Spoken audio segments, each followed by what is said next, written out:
Hola, yo soy Rubén Alvarado del grupo 3AB8 para la materia de origen del fenómeno arquitectónico con el profesor Luis Vargas. El día de hoy vamos a hablar un poco acerca de la película Yo Robot y el cortometraje El Limpia Piscinas de una dimensión desconocida para analizar y relacionar un poco las posturas epistemológicas que aquí se abordan. Comenzamos con Yo Robot, que nos cuenta la historia del detective Spooner, interpretado por Will Smith. Este detective tiene una obsesión con los robots y con la inteligencia artificial, pero es algo malo, ya que él los repudia, él odia la idea de la inteligencia artificial. El problema es que en este futuro distópico, los robots prácticamente hacen todas las tareas del ser humano que no quiere hacer. Son los que recogen la basura, los que pasean a los perros, entregan paquetería, mensajería, limpieza, todo eso. Entonces, él se los encuentra en todos lados y él los odia, no los puede ni ver. Entonces, al detective Spooner lo asignan a investigar un supuesto suicidio que ocurrió dentro de la empresa donde se fabrican todos estos robots. Este suicidio fue precisamente del doctor, que es el padre de la robótica, el que inventó toda esta inteligencia artificial. Por lo tanto, fue una situación muy extraña, ya que era alguien muy importante dentro de la empresa. Obviamente, el detective Spooner empieza a investigar, a revisar las pistas y llega a la conclusión de que no fue un suicidio, en realidad él fue asesinado. Y obviamente, de lo primero en lo que piensa es que fue un robot, porque en ese momento las cámaras de seguridad fallaron, no hay testigos, no hay pruebas, entonces el primer sospechoso es un robot. El problema es que la compañía está llena de ellos.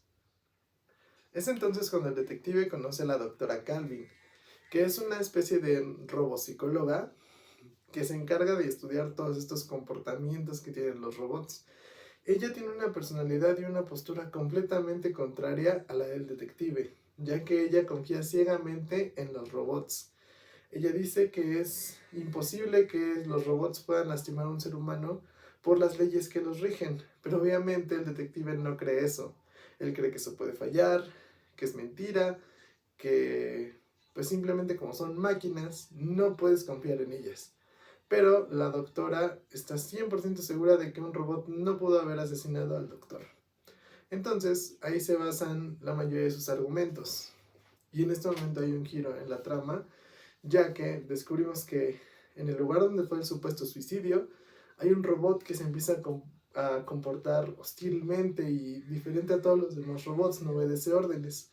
Entonces el detective cree que él fue el que lo mató, empieza una persecución y ahí empieza una parte importante de la película. Cuando logran atrapar al robot, empiezan a hacer cuestionamientos muy interesantes, ya que el robot tiene una especie de conciencia propia y empieza a hacerse preguntas como ¿qué soy yo? ¿Dónde estoy? Cosas de despertar de su conciencia, ¿no? Esto es algo muy interesante, ya que ninguno de los otros robots tiene esas habilidades. También menciona que él llega a soñar, a descansar, que le da hambre, que tiene sentimientos, cosa que para el detective es imposible, ya que ninguno de los robots puede hacer eso. Entonces ahí nos pone a pensar un poco acerca de el límite que existe entre la inteligencia artificial y ya una inteligencia más real. Entonces, el robot hasta dice que se llama Sony, que no es una cosa, que es un ser, no sabemos de qué tipo, pero inclusive el doctor que fue el que lo creó le dice padre, y él simplemente lo creó, pero él le dice padre, entonces es algo muy, muy curioso como el detective no lo puede ver como un ser humano, obviamente, pero tiene unos comportamientos que no son propios de una máquina. Entonces es algo artificial que se comporta de una manera extraña, ya que actúa como algo natural. Es algo como lo que habíamos visto en clase, de que lo artificial siempre imita la naturaleza. Pero yo me pregunto, ¿en qué momento deja de ser artificial?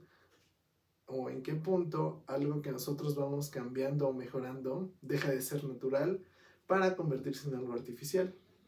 Entonces hasta ahora tenemos dos posturas completamente opuestas, que es la del detective y la de la doctora. Obviamente el detective es anti-robots, anti-inteligencia artificial y la doctora es pro-robots, pro-inteligencia artificial. Pero lo que hace entrar en conflicto a estas dos personas es la actitud o lo que hace Sony, que es el robot, ¿no? Ya que no se comporta de la forma natural en la que debería comportarse un robot. Va en contra de su propia naturaleza, ya que puede sentir según él, puede soñar, le da hambre. Son cosas que hacen entrar en conflicto la definición de la naturaleza de un robot. Entonces, eso igual hace que se desbalancee un poco la opinión de la doctora, ¿no? Porque ella siempre dice que los robots nunca van a romper las reglas, pero la programación de este robot, la forma en la que él está hecho, nos dice que sí puede, si él lo desea, él puede romper las leyes, puede romper las reglas, puede lastimar a un ser humano, entonces sí pudo haber asesinado al doctor, pero aún no sabemos por qué si él lo consideraba como su padre. Y obviamente el detective no confía en él, no confía en lo que dice, no confía en lo que hace, porque después de todo esto nos damos cuenta de que él está en contra de la inteligencia artificial y de los robots por un incidente que él tuvo en el que estuvo envuelto en un choque y uno de los robots que lo iba a rescatar prefirió rescatarlo a él que a una niña que estaba en otro auto. Entonces ahí él lo que nos dice es que los robots no tienen esa capacidad de decidir por sí mismos, ¿no? Porque esa niña, a pesar de que tenía muy pocas probabilidades de sobrevivir, las tenía. Y eso fue algo que el robot no tomó en cuenta. De ahí sale ese repudio que tiene el detective hacia los robots, ¿no? Porque él pudo salvar a la niña, pero no lo hizo. Prefirió salvarlo a él. Y algo que me impactó mucho fue que en algún momento de la película se nos revela que el detective también es parte robot. Tiene un brazo robótico, tiene órganos robóticos, entonces es igual como que entra un poco en conflicto, ¿no? Porque a lo mejor entonces eso nos indica que no está totalmente en contra de la tecnología, de los avances, sino más bien de la inteligencia artificial, que es lo que causó el incidente con la niña. Y entonces, como en todas las películas de ciencia ficción, los robots se quieren apoderar del mundo y tomar la sociedad como la conocemos. Pero algo que me llamó la atención es que no es por las razones que uno creería. Las razones que tiene esta inteligencia artificial son que una es para cumplir las mismas leyes que los humanos propusieron, que es de proteger su vida. Entonces para ellos, para preservar la existencia del ser humano, tienen que ponerles ciertas limitantes, lo cual suena un poco contradictorio, pero a la lógica de esta inteligencia artificial no lo es. Y es muy curioso porque pareciera que las inteligencias artificiales van evolucionando por sí solas, pero me recuerda algo que vimos en clase que nos decía en alguno de los textos que consultamos, que algo artificial no puede cambiar por sí mismo, no puede cambiar solo, un robot solo, como los de la película, no puede evolucionar, necesitaría de otros elementos ya sean naturales o artificiales para hacerlo. Y en este caso lo irónico es que esos mismos elementos se los está dando el ser humano, le está dando los elementos para evolucionar, para cambiar, inclusive para mejorar. Hay una parte en la que el detective dice, robots haciendo robots, qué estúpido. Y sí, ¿no? Tiene sentido. O sea, le están dando las herramientas a los robots para que ellos mismos se mejoren. Entonces, esto nos lleva a cuestionarnos si el uso de esta tecnología en realidad es para mejorar la vida de las personas o simplemente nos está llevando a un declive poco a poco, ¿no?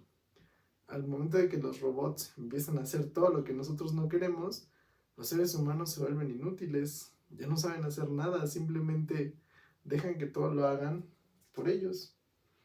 Entonces, es algo que nos da mucho de qué pensar respecto a la película de Yo Robot. Pero bien, ¿a qué nos lleva todo esto? En realidad este perfeccionamiento está ayudando a la humanidad y aplicado más bien a términos de arquitectura. Todas estas nuevas tecnologías, ¿en serio van a ayudar a que hagamos mejores cosas? Yo creo que no. Tienen un límite porque claro que podemos aprovecharlas, si no, ¿cómo iríamos evolucionando, no? Si no, ¿cómo habría llegado tan lejos nuestra especie? Pero, por ejemplo, las energías naturales, las energías renovables, siempre van a ser la mejor opción para nosotros, porque la naturaleza sabe cómo hacer las cosas. Lo artificial podrá imitarlo, podrá llegar a darte algún beneficio, alguna ventaja, pero jamás llegará a ser igual de perfecto que lo natural. Obviamente podemos aprovechar la luz del sol, podemos aprovechar la energía que nos brinda, y eso es algo que se da en la naturaleza, es algo que nosotros jamás podríamos igualar, que jamás podríamos recrear. Sí, obviamente la electricidad podemos producirla, podemos generarla, pero jamás va a ser igual a lo que nos brinda la naturaleza. Y por ejemplo, en la arquitectura se van dando tantos avances, tantas nuevas tecnologías, tantas nuevas cosas que al final pierde el sentido original de la arquitectura. Ya al final es algo sin forma, es algo que ni siquiera se enfoca en el ser humano, en el hombre. Entonces, en realidad sigue siendo arquitectura. En realidad, toda esta tecnología que va avanzando y mejorando y siendo algo autosuficiente nos está ayudando, o simplemente estamos creando nuestra propia perdición. Muy bien, ahora hablemos de Limpialbercas, que es un cortometraje que nos enseña la vida de dos trabajadores, uno que se dedica a limpiar albercas desde hace mucho tiempo, otro que quiere cambiar de empleo, y hasta ahí todo normal, ¿no? En un inicio no vemos la relación que podría tener con la tecnología, la técnica o incluso la arquitectura, ¿no? Pero se empieza a poner extraña la historia, porque parece que el señor que se dedica a limpiar las albercas está atrapado en una serie de sueños en la que lo matan y siente que está en la vida real y lo vuelven a matar y despierta y lo matan y despierta y lo matan y despierta. Y así se encuentra en una especie de bucle del tiempo, ¿no? Al inicio nada de esto tiene sentido y pues estamos tan confundidos como el protagonista de esta historia. Pero conforme se va desarrollando la historia, vamos teniendo unos vistazos a la realidad, si así les queremos llamar, en las que parece que está en un laboratorio, una sala de observaciones, y nos va dando pistas de más o menos qué es lo que está pasando, cuál es su relación con la tecnología, con el mundo real, con la fantasía, qué es verdad, qué es artificial, qué no. Y es muy curioso porque aquí manejan un grado de tecnología que no nos damos cuenta o no, el protagonista no puede distinguir qué es verdadero y qué no lo es, ¿no? Que bueno, al final del corto descubrimos que pues prácticamente nada es verdad. Pero hasta este momento el protagonista no entiende qué es lo que está pasando. Y nosotros empezamos a darnos cuenta de que hubo un asesinato, de que hay problemas, de que a él lo persigue la policía, de que podría ser un criminal. No lo sabemos todavía.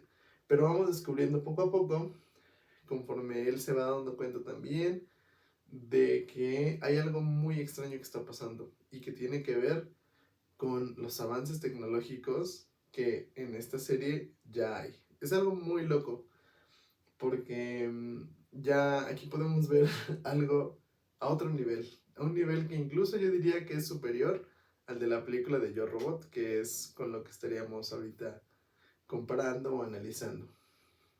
Y ahora, después de tantas muertes y de despertar, que le disparen, despertar, que le disparen, nos damos cuenta que al parecer es una terapia de sueño, o eso es lo que él cree. Una terapia que él ni siquiera recuerda haber contratado, pero que ya hasta le están cobrando. Entonces, aquí nos preguntamos que a qué nivel puede llegar la tecnología que podemos llegar a estar tan inmersos en ella que no nos damos cuenta de qué es lo que está pasando en la vida real. Pero bueno, ese podría ser el caso, pero tal vez no lo sea. Entonces, el señor que se dedica a limpiar las albercas va a esta institución y quiere hablar con el encargado, con el responsable, pero se da cuenta que está de nuevo en un sueño, ¿no? Y que al parecer no es para tratar sus pesadillas, sus temores nocturnos que él tiene. Al parecer, él fue el que mató a el señor con el que él trabajaba. Hubo infidelidades, ciertas circunstancias, pero al parecer el limpialuercas fue el que asesinó al señor. Entonces ahí nos empezamos a dar cuenta que a lo mejor no es por el camino por el que nosotros lo tomábamos. Tal vez sea algo un poco más oscuro, un poco más siniestro, pero vamos descubriendo qué es lo que está pasando. Porque él sigue soñando que lo matan, sigue despertando y su vida se empieza a repetir y a repetir y a repetir. Entonces hasta ahora seguimos con dudas. ¿Qué es lo que está pasando realmente? ¿Está en un sueño? ¿Está en la realidad? ¿Sí mató al señor? ¿O es una terapia de sueño? No sabemos qué está pasando todavía.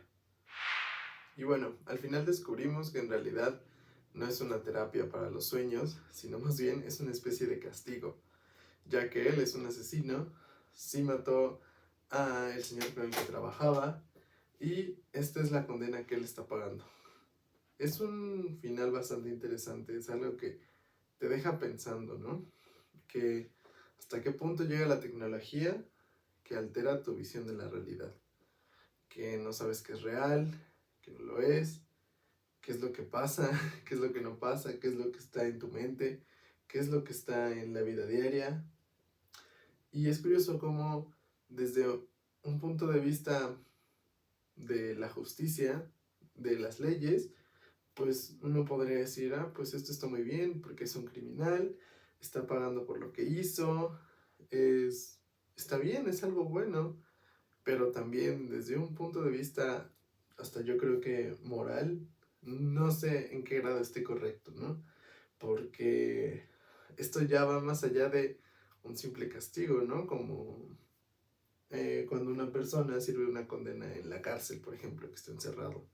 Aquí ya es algo más a un nivel psicológico, aprovechándose de la cuestión de la tecnología, precisamente, que es lo que estamos viendo.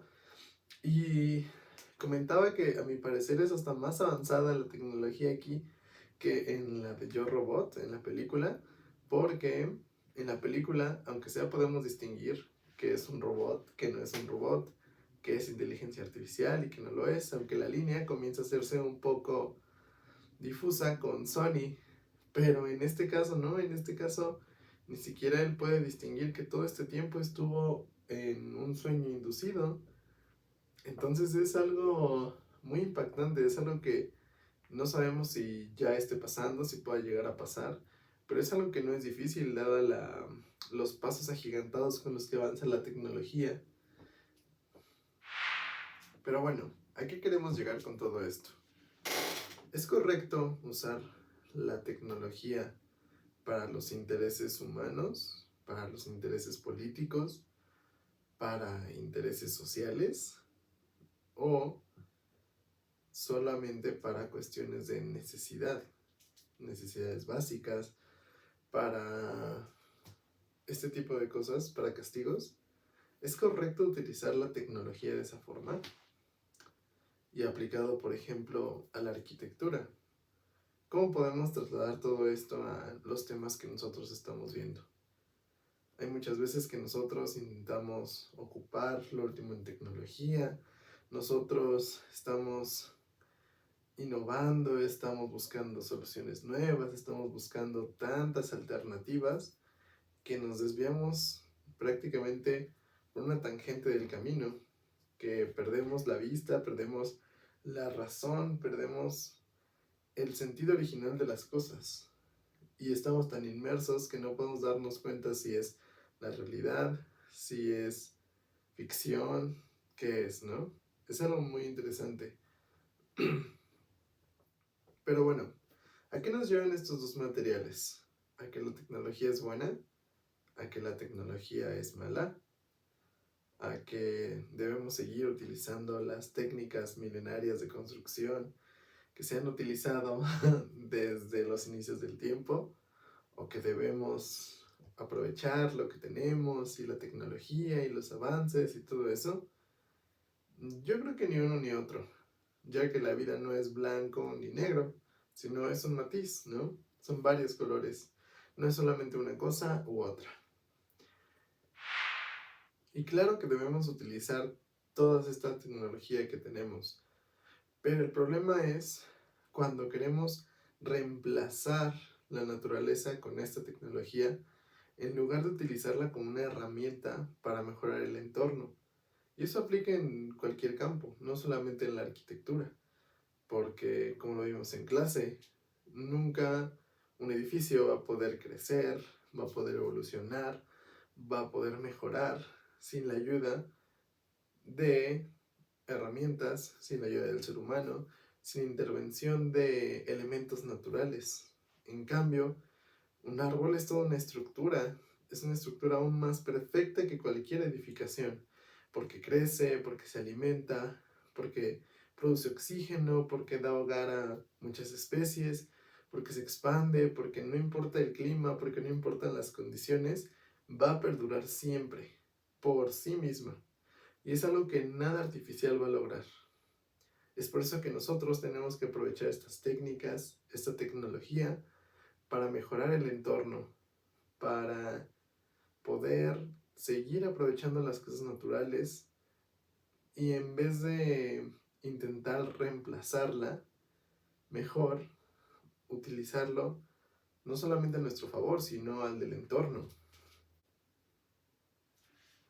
Y creo que eso es lo que le falta a la arquitectura actual, ser más consciente, ser menos egoísta, ya que cada arquitecto tiene una visión propia de lo que es la arquitectura, de lo que es el arte, de lo que es verdaderamente un edificio. Y no debería ser así. Más bien deberíamos enfocarnos en lo que es lo verdaderamente importante, que es la naturaleza. Porque ninguna cosa artificial va a superar jamás a la naturaleza. La naturaleza es perfecta en todos los sentidos. Y hablando de naturaleza y de arquitectura, yo me puse a pensar si existe en realidad algo de arquitectura que sea natural, porque hemos visto en clase que la arquitectura es prácticamente modificar el medio, ¿no? Para el hombre, pero al modificar algo natural se convierte en algo artificial. Entonces, ¿habrá arquitectura natural? Por ejemplo, si unas abejas construyen un panal, sigue estando hecho de puros elementos naturales que han sido modificados, pero a poco eso los convierte en algo artificial. Entonces, ni siquiera cualquier avance tecnológico que tengamos va a poder igualar la complejidad y la maravilla que es un panal de abejas, ¿no? Que la construyen ellos mismos con los materiales que tienen. Y es algo que inclusive muchos arquitectos han intentado reconstruir, han intentado imitar, porque saben que esas estructuras son perfectas, porque las nuestras no se comparan a la naturaleza y nunca van a llegar a estar al mismo nivel. Es por eso que creo que la tecnología no debe ser nuestro enemigo, sino que debe ser una herramienta que utilicemos nosotros para el mejoramiento constante de la arquitectura. Y bueno, eso sería todo de mi parte. La verdad es que ver estos materiales desde un punto de vista más analítico y teniendo ya en cuenta los conceptos vistos en clase, te da una perspectiva totalmente diferente de las cosas. Creo que es algo que te invita a reflexionar y que todos deberíamos aplicar, no solamente en la escuela, sino en nuestra vida diaria. Son lecciones de vida que nos dejan las cosas y que te ponen a pensar, la verdad. Y pues eso sería todo. Gracias por el video y adiós.